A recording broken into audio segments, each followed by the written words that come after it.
Alright, so I'm in this same crawl space area and I wanted to show you something here. This board is it's dry rotten. In fact, all of the boards are. When you touch this, you probably can't tell from a video, but I can tell by touching it, tapping on it, and looking at it that the boards under here are suffering from a lot of decay, and it's just too much humidity. If you notice, there's no vapor barrier installed, and there's really not a lot of space between the ground and the ceiling here. I don't know, maybe not even 12 full inches. And so moisture from the ground evaporates, it condensates on the wood or keeps the humidity levels too high, and then the wood slowly starts to decay. It's unfortunate. This is an older home, and it's just unfortunate when this happens because, you know, it's such a difficult thing to repair. You've got to jack the house up and rebuild everything and then put the house back down on it. It's quite the process. Anyway, this is just something that you should look out for. So we've got a makeshift, I don't even know what you'd call that, a little elbow right there. Who knows what that actually is. Looks like it's some kind of exhaust pipe or something, kind of prefabricated and put on there. It's definitely not traditional waste piping. If I were to put a level on that, it should go downhill, but it looks like it goes uphill first and then goes back down.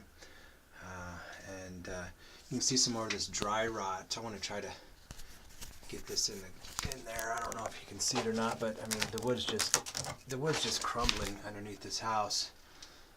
You can see that crack along that line. There's several boards underneath this house that are just like that, and there's just not space to get into the crawl space and have a camera and videotape. But this section right here is kind of doing a good job of showing you what we're seeing in other areas. You can just see how it just comes apart real easy. Look at that. Alright, I don't know if you can see this.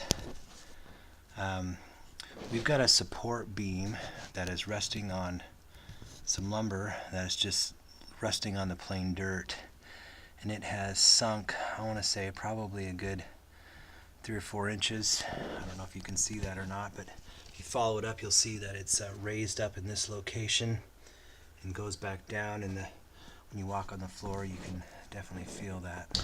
Alright, so I've just come up from underneath the crawl space, and just literally right down under there is where I was just showing you, and you can see how it's fairly level right into this area, and then as you go off more to my right, you can start to see that it just starts going down quickly. If that level were to expand out another 4 feet, you'd see several more inches of drop, and I don't know if you can see that on this floor or not. When you're in person, you can see it clearly, and of course when you walk on it, you feel a little dizzy. I want to show you some other areas in this home too as well here in just a second. Alright, so we're in the same house with that floors out of level. I've got a door jamb here. We're at the bottom of a stairwell. As you go up, you can kind of see, or maybe you can't see, I'm not really sure, but I want to show you. We've got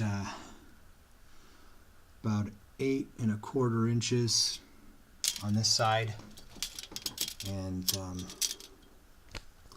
about 7½ on this side. It seems like everything in this house is that way. Alright, I thought I'd show you what it takes to make this level.